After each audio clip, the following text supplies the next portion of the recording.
Cops wrongfully handcuffed black female general. Her call to the Pentagon destroyed their careers. She stood tall in full military dress, decorations shining, insignia unmistakable. Yet the moment she exited her government-issued vehicle outside a secured facility, 2 police officers closed in. Their tone was sharp, their body language hostile. When she calmly identified herself, they chuckled and said a real general wouldn't be a black woman with braids. Without a second thought and in full view of shocked bystanders, they restrained her wrists and placed her in the back of their squad car. But their smug confidence was short-lived, because the woman they had just humiliated was none other than Major General Alana Greer, a 2-star officer with a direct line to the Pentagon, and the call she made from inside that vehicle would trigger the end of their law enforcement careers before sunset. With 28 years of distinguished service, Alana had commanded troops overseas, briefed U.S. presidents, and led emergency missions around the globe. Yet in that moment, her uniform and decades of sacrifice weren't enough to shield her from the weight of bias. She had been heading to deliver a high-level classified report in D.C., and with her security detail delayed, she parked nearby and walked the remaining block in full military attire. As she retrieved briefing documents from her car, the officers approached, responding to a vague complaint about someone in suspicious tactical gear. She greeted them respectfully and showed her identification, but one officer smirked and asked where she got that outfit. When she answered with her rank and department, the other officer dismissed it as a joke, demanding real ID. Her repeated warnings that they were detaining a federal official fell on deaf ears. Despite her uniform and security credentials, they had already made up their minds. She didn't fit the mold of who they believed belonged in power. She was handcuffed, and a small crowd gathered. Someone began recording. Alana didn't raise her voice. She simply leaned forward and told them this would be a short error with lifelong repercussions. From the back seat, she reached into her uniform's inner pocket and pulled out a secure satellite phone designated for emergencies. She dialed Lieutenant General Royce at the Pentagon and detailed the incident, names, timestamps, and the growing number of witnesses.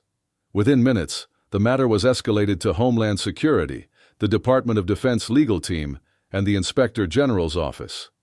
What had just occurred wasn't only disrespectful, it was a breach of protocol, a legal violation, and a textbook case of racial profiling, now backed by video evidence.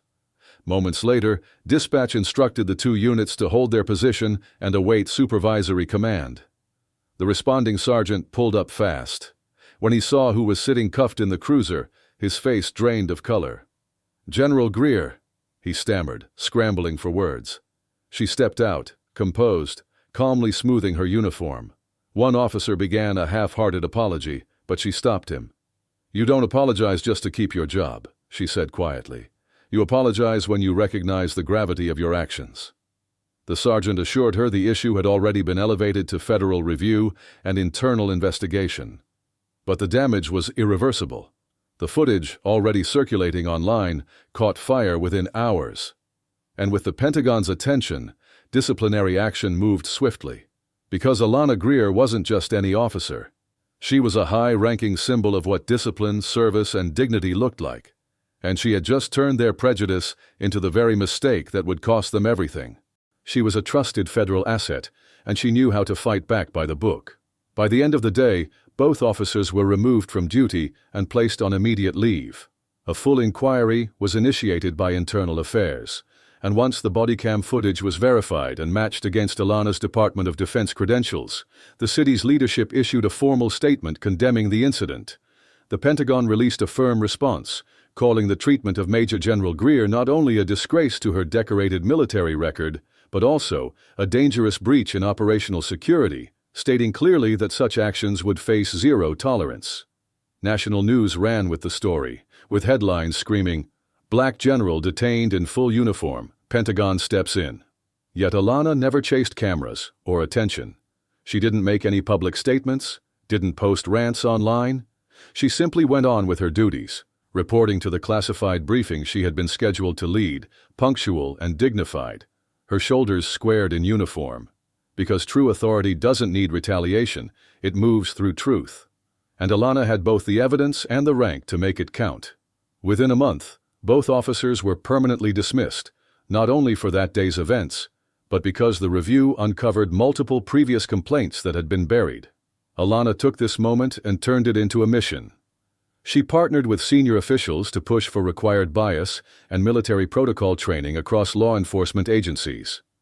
With the DoD's support, she led the creation of a national PSA campaign that spread across military bases, police departments, and federal agencies. It featured a powerful message. This is a general. This is what earned respect looks like. And this is what responsibility must demand. She never acted out of bitterness. She moved with purpose, focused on changing the system for the next generation. Because for her, it was never about one mistake. It was about every black woman who had ever been doubted, ignored, or dismissed, despite wearing the stripes they earned. And to every officer who believes they can judge someone's worth by appearance, Alana Greer delivered a message they won't forget. My uniform doesn't shield me from your prejudice. But my position makes sure your ignorance won't hurt the next one. Next time, don't just think twice before you profile. Think about who might be on the other end of that radio.